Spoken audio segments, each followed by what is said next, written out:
आता आपण फिजिक्सचा जो चॅप्टर पाहणार आहोत तो म्हणजे स्टडी ऑफ साऊंड, ध्वनीचा अभ्यास. यावर आयोगाने आजवर अनेक ट्रिकी प्रश्न विचारले आहेत. आज आपण इयत्ता 8वी आणि 9वीतील हा चॅप्टर अगदी मुळापासून आणि प्रॅक्टिकल उदाहरणांसह समजून घेणार आहोत. लेक्चरच्या मध्ये मी प्रतिध्वनीच्या अटी म्हणजेच कंडिशन्स फॉर इको आणि तापमानाचा ध्वनीच्या वेगावरील परिणाम यावर आयोगाचा असा एक सापळा किंवा ट्रॅप डिकोड करणार आहे, जिथे आपण सहसा सिली मिस्टेक्स करतो. चला तर मग सर्व लक्ष स्क्रीनवर केंद्रित करा आणि आपण सुरू करूया. आजचा आपला हा मास्टर क्लास ध्वनीचा अभ्यास, स्टडी ऑफ साऊंड या अतिशय रंजक विषयावर केंद्रित आहे. इयत्ता 8वी आणि 9वीच्या एकत्रित विज्ञान अभ्यासक्रमावर आधारित हा टॉपिक एमपीएससी आणि यूपीएससीच्या पूर्वपरीक्षेसाठी फॅक्च्युअल आणि कन्सेप्च्युअल अशा दोन्ही दृष्टीने अत्यंत हाय इल्ड आणि महत्त्वाचा आहे. सर्वात आधी आपण ध्वनी म्हणजे नक्की काय ते समजून घेऊया. ध्वनी ही मुळात एका प्रकारची ऊर्जा म्हणजेच एनर्जी आहे, जी आपल्या कानात ऐकण्याची संवेदना निर्माण करते. या ऊर्जेचा प्रवास प्रामुख्याने 3 मुख्य टप्प्यात होतो. प्रथम कोणत्याही वस्तूच्या कंपनातून यांत्रिक ऊर्जा निर्माण होते. त्यानंतर हवेतील दाबाच्या बदलामुळे माध्यमात तरंग निर्माण होतात आणि शेवटी हेच तरंग कानाद्वारे मेंदूपर्यंत संकेत म्हणून पोहोचून श्रवण संवेदना निर्माण होते. आता पाहूया ध्वनीची प्रत्यक्ष निर्मिती कशी होते. ध्वनी निर्माण होण्यासाठी वस्तूचे कंपन म्हणजेच व्हायब्रेशन होणे अत्यंत आवश्यक असते. उदाहरणार्थ आकृतीत दाखवल्याप्रमाणे जेव्हा आपण प्रयोगशाळेतील नाद काट्यावर म्हणजेच ट्युनिंग फोर्कवर रबरी हातोडीने आघात करतो, तेव्हा त्याच्या भुजांची म्हणजेच प्रॉंग्सची अतिशय वेगाने मागे पुढे हालचाल होऊ लागते. या सततच्या कंपनामुळेच सभोवतालच्या हवेत अडथळा निर्माण होऊन ध्वनीची निर्मिती होते. आपल्या गळ्यातील स्वरयंत्राचे कंपन हे याचेच एक उदाहरण आहे. जेव्हा हा नादकाटा किंवा कोणतीही वस्तू कंपन पावते, तेव्हा हवेत 2 विशिष्ट प्रकारचे दाबाचे पट्टे तयार होतात. पहिला पट्टा संपीडन म्हणजेच कंप्रेशन याचा असतो आणि तिथे हवेतील कण एकमेकांच्या अगदी जवळ येतात. हा नेहमी उच्च दाब हाय प्रेशर आणि उच्च घनतेचा हाय डेन्सिटी भाग असतो. आणि दुसरा पट्टा विरलन म्हणजेच रेअर फ्रॅक्शनचा असतो, जिथे कण एकमेकांपासून दूर जातात. हा कमी दाब आणि कमी घनतेचा भाग असतो. आता ध्वनीचे हवेतून जे प्रसारण होते ते नेहमी अनुतरंग म्हणजेच लॉन्जिट्युडनल वेव्हच्या स्वरूपात होते. अनुतरंगांचे सर्वात मोठे आणि महत्त्वाचे वैशिष्ट्य म्हणजे यामध्ये माध्यमाच्या कणांचे दोलन म्हणजेच ऑसिलेशन हे तरंग प्रसारणाच्या दिशेला समांतर असते. आत्ता आपण पाहिलेले संपीडन आणि विरलन यांची जी सतत मालिका तयार होते तेच ध्वनीचे हवेतील अनुतरंग होत. परीक्षेच्या दृष्टीने अनुतरंग आणि अवतरंग म्हणजेच लॉन्जिट्युडनल वेव्हज आणि ट्रान्सव्हर्स वेव्हज यामधील हा तुलनात्मक तक्ता खूप महत्त्वाचा आहे. अनुतरंगात माध्यमाचे कण समांतर दोलन करतात आणि संपीडन आणि विरलन तयार होते. उदाहरणार्थ ध्वनीचे हवेतील तरंग. या उलट अवतरंगात कणांचे दोलन हे तरंग प्रसारणाच्या दिशेला लंबवत म्हणजेच परपेंडिक्युलर असते आणि त्यात उंचवटा व दरी म्हणजेच क्रेस्ट आणि ट्रफ तयार होते. उदाहरणार्थ शांत पाण्यात खड्या मारल्यावर उठणारे तरंग आणि प्रकाशाचे तरंग म्हणजेच लाईट वेव्हज. आता आपण तरंगांचे प्रमुख गुणधर्म पाहू. पहिला गुणधर्म म्हणजे तरंग लांबी वेव्हलेंथ, ज्याला आपण लॅम्बडा या चिन्हाने दर्शवतो. तरंग लांबी म्हणजे 2 लगतच्या संपीडनांमधील किंवा 2 लगतच्या विरलनांमधील अंतर, जिचे एसआय एकक मीटर आहे. आणि दुसरा गुणधर्म म्हणजे आयाम, ज्याला अँप्लिट्यूड जो कॅपिटल ए अक्षराने दर्शवला जातो. अँप्लिट्यूड म्हणजे माध्यमातील कणांचे त्यांच्या मूळ स्थितीपासून झालेले जास्तीत जास्त विस्थापन मॅक्झिमम डिस्प्लेसमेंट. आयोगाची फॅक्ट लक्षात ठेवा, ध्वनीची तीव्रता किंवा मोठा आवाज लाऊडनेस हा याच आयामावर म्हणजेच अँप्लिट्यूडवर पूर्णपणे अवलंबून असतो. आयाम जेवढा जास्त आवाज तेवढा मोठा. दुसरा सर्वात महत्त्वाचा गुणधर्म म्हणजे वारंवारिता म्हणजेच फ्रिक्वेन्सी, जी न्यू या शब्दाने दर्शवली जाते. फ्रिक्वेन्सी म्हणजेच एका सेकंदात पूर्ण होणाऱ्या आवर्तनांची एकूण संख्या. हिचे एसआय एकक हर्ट्झ आहे. एका आवर्तनासाठी लागणाऱ्या वेळेला तरंगकाल म्हणजेच टाइम पिरियड कॅपिटल टी म्हणतात. आणि वारंवारता ही नेहमी तरंगकालाच्या व्यस्त प्रमाणात असते. म्हणजेच गणितात टी इज इक्वल टू 1/न्यू असे आहे. ध्वनीचे स्वरमापन किंवा उच्च नीचता हे पूर्णपणे त्याच्या वारंवारितेवर अवलंबून असते.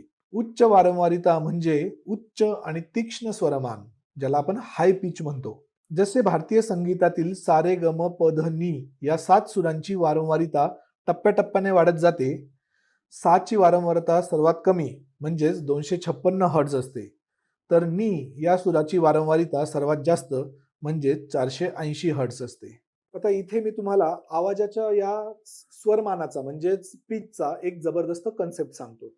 तुम्ही रेल्वे स्टेशनवर उभा असताना वेगाने जवळून येणाऱ्या ट्रेनच्या हॉर्नचा आवाज नक्कीच ऐकला असेल. ट्रेन जशी तुमच्या अगदी जवळ येते तसा हॉर्नचा आवाज अधिक तीक्ष्ण म्हणजेच हाय पिच होतो आणि तुम्हाला ओलांडून दूर जाताना तो अचानक कमी तीक्ष्ण किंवा जड म्हणजेच लो पिच होतो. विज्ञानात या फेनॉमेनॉनला डॉपलर इफेक्ट म्हणतात. आता ध्वनीला एका ठिकाणाहून दुसरीकडे वाहून नेणाऱ्या माध्यमाविषयी जाणून घेऊया. आता नेहमी लक्षात ठेवा, ध्वनीच्या प्रसारणासाठी स्थायू, द्रव किंवा वायू यांसारख्या भौतिक माध्यमाची अत्यंत आवश्यकता असते. आकृतीतील या बेल जार प्रयोगात काचेच्या हंडीतील हवा जर आपण निर्वात पंपाने म्हणजेच व्हॅक्यूम पंपने हळूहळू बाहेर काढली तर आतल्या घंटेचा आवाज येणे पूर्णपणे बंद होते. यावरून सिद्ध होते की निर्वात पोकळीतून ध्वनी प्रवास करू शकत नाही. म्हणूनच अंतराळात हवा नसल्याने अंतराळवीर एकमेकांचे बोलणे थेट ऐकू शकत नाहीत. त्यांना रेडिओ लहरींचा वापर करावा लागतो. ध्वनीचा वेग मोजण्याचे अत्यंत महत्त्वाचे सूत्र आता आपण पाहू. वेग इज इक्वल टू वारंवारिता गुणिले तरंग लांबी म्हणजेच velocity is equal to frequency into wavelength. V is equal to nu into lambda. सोप्या भाषेत सांगायचे झाले तर ध्वनी तरंगांवरील संपीडन किंवा विरळणासारख्या एखाद्या बिंदूने एकक कालावधीत कापलेले अंतर म्हणजेच ध्वनीचा वेग होय. आता 25 अंश सेल्सिअस तापमानाला विविध माध्यमातील ध्वनीचा वेग पहा. सर्वात जास्त वेग स्थायू माध्यमात असतो, त्यापेक्षा कमी द्रव आणि सर्वात कमी वेग वायू माध्यमात असतो. ॲल्युमिनियम मध्ये हा वेग तब्बल 5420 मीटर पर सेकंद तर लोखंडात 5950 मीटर पर सेकंद असतो. समुद्राच्या खारट पाण्यात 1531 मीटर पर सेकंद हा वेग शुद्ध पाण्यापेक्षा 1498 मीटर पर सेकंद जास्त असतो. तर हवेतील वेग फक्त 346 मीटर पर सेकंद आणि ऑक्सिजन मध्ये केवळ 316 मीटर पर सेकंद असतो. आता सर्व विद्यार्थ्यांनी स्क्रीनवर नीट लक्ष द्या, कारण ध्वनीच्या वेगाचा परिणाम करणाऱ्या घटकांवरून एमपीएससी तुम्हाला हमखास फसवते. आयोग असा ट्रिकी प्रश्न विचारतो. उदाहरणार्थ, तापमान दुप्पट केल्यास किंवा घनता चौपट केल्यास ध्वनीच्या वेगावर काय परिणाम होईल? विद्यार्थी इथे थेट समप्रमाण किंवा व्यस्त प्रमाण लावतात आणि हातचे मार्क चुकतात, कारण इथे वर्गमुळाचा नियम लागतो. आणि एक एक्स्ट्रा फॅक्ट म्हणजे जेव्हा एखादे लढाऊ विमान ध्वनीचा हवेतील वेग किती असतो? सुमारे 346 मीटर पर सेकंद त्यापेक्षा जास्त वेगाने उडते, तेव्हा त्याच्या या वेगाला सुपरसॉनिक वेग म्हणतात, जो मॅक नंबर मध्ये मोजतात. आता आपण चला या वर्गमुळाचा जो सापळा होता तो डिकोड करूया. वेगावर परिणाम करणारा पहिला आणि सर्वात महत्त्वाचा घटक म्हणजे तापमान. ध्वनीचा वेग हा माध्यमाच्या तापमानाच्या वर्गमुळाच्या समानुपाती असतो. V is directly proportional to square root of T. याचाच अर्थ असा होतो की जर हवेचे तापमान चौपट म्हणजे 4 पटीने वाढले तर ध्वनीची गती चौपट न होता ती फक्त दुप्पट होते. हे रिलेशन एक्झामसाठी अत्यंत महत्त्वाचे आहे. दुसरे घटक म्हणजे घनता म्हणजेच डेन्सिटी, ज्याला आपण रो या संकेताने दर्शवतो, आणि रेणुभार मोलेक्युलर वेट. ध्वनीचा वेग हा या दोन्हींच्या वर्गमुळाच्या व्यस्त प्रमाणात म्हणजेच inversely proportional to square root असतो. त्यामुळे जर घनता चौपट झाली तर गती निम्मी होते. रेणुभाराचे उत्तम उदाहरण म्हणजे ऑक्सिजनचा रेणुभार हायड्रोजनपेक्षा 16 पट जास्त आहे. त्यामुळे हलक्या असलेल्या हायड्रोजनमधील ध्वनीचा वेग हा ऑक्सिजनपेक्षा तब्बल 4 पट जास्त असतो. आता मानवी कानाची श्राव्यतेची मर्यादा म्हणजेच Audible range of human year 20 hertz ते 20,000 हर्ट्ज इतकीच असते. 20 हर्ट्ज पेक्षा कमी वारंवारतेच्या ध्वनीला अवश्राव्य ध्वनी इन्फ्रासॉनिक साऊंड म्हणतात, जो भूकंप येण्यापूर्वी निर्माण होतो आणि हत्ती, गेंडा, व्हेल मासे असा ध्वनी निर्माण करू शकतात. तर 20,000 हर्ट्ज पेक्षा जास्त वारंवारतेच्या ध्वनीला श्राव्यातीत ध्वनी अल्ट्रासॉनिक साऊंड म्हणतात, जो वटवाघूळ, डॉल्फिन, उंदीर आणि कुत्रे सहज ऐकू शकतात. हे दोन्ही टोकाचे ध्वनी आपण मानव ऐकू शकत नाही. या 20,000 हर्ट्झपेक्षा जास्त असलेल्या श्राव्यातीत ध्वनीचे वैद्यकीय आणि तंत्रज्ञानात अनेक उपयोग आहेत. वैद्यकीय क्षेत्रात सोनोग्राफी आणि इकोकार्डिओग्राफीसाठी उपयोग होतो. समुद्रातील खोली मोजण्यासाठी सोनार प्रणालीत उपयोग होतो. धातूच्या मोठ्या ठोकळ्यातील तडे किंवा भेगा शोधण्यासाठी उपयोग होतो. घड्याळाचे सूक्ष्म भाग स्वच्छ करण्यासाठी उपयोग होतो. दुधासारखे द्रव निर्जंतुक करून अनेक दिवस टिकवण्यासाठी उपयोग होतो. आणि दोन द्रव, उदाहरणार्थ रंग, एकत्र मिसळण्यासाठी या अल्ट्रासॉनिक लहरींचा अत्यंत प्रभावी वापर होतो. आता प्रकाशाप्रमाणेच ध्वनीचेही कोणत्याही पृष्ठभागावरून परावर्तन म्हणजेच रिफ्लेक्शन होते आणि तो परावर्तनाचे सर्व नियम पाळतो. कठीण आणि सपाट पृष्ठभाग, उदाहरणार्थ भिंत, काच, धातूचा पत्रा, हे ध्वनीचे चांगले परावर्तक गुड रिफ्लेक्टर्स असतात, ज्यामुळे ध्वनीची तीव्रता कमी होत नाही. पण खडबडीत आणि मऊ पृष्ठभाग, उदाहरणार्थ कपडे, थर्मोकॉल, गालिचे, हे अयोग्य परावर्तक असतात. ते ध्वनी शोषून घेतात आणि निनाद कमी करतात. म्हणूनच सिनेमा हॉलमध्ये अशा शोषक साहित्याचा वापर होतो. मूळ ध्वनीची कोणत्याही पृष्ठभागावरून परावर्तनामुळे झालेली पुनरावृत्ती म्हणजे प्रतिध्वनी, ज्याला आपण इको म्हणतो. हा प्रतिध्वनी ऐकू येण्यासाठी दोन मुख्य अटींची पूर्तता व्हावी लागते. पहिली, वेळेची अट. आपल्या मेंदूत कोणत्याही ध्वनीची संवेदना फक्त 0.1 सेकंद राहते. त्यामुळे मूळ ध्वनी आणि परावर्तित ध्वनीत किमान 0.1 सेकंदाचे अंतर असावेच लागते. आणि दुसरी अट अंतराची आहे. जेव्हा हवेतील ध्वनीचा वेग 344 मीटर पर सेकंद असतो, म्हणजेच तापमान हे 22 अंश सेल्सिअस असते, तेव्हा ध्वनीने कापलेले एकूण अंतर हे 344 गुणिले 0.1 म्हणजेच 34.4 मीटर होते. म्हणूनच स्रोतापासून परावर्तकाचे किमान अंतर हे त्याच्या नेमके निम्मे म्हणजेच 17.2 मीटर असणे अनिवार्य आहे. जेव्हा एखाद्या मोठ्या इमारतीचे छत आणि भिंतीवरून ध्वनी तरंगांचे पुन्हा पुन्हा परावर्तन होऊन ध्वनी रेंगाळतो, तेव्हा त्याला निनाद, रिव्हर्बरेशन असे म्हणतात.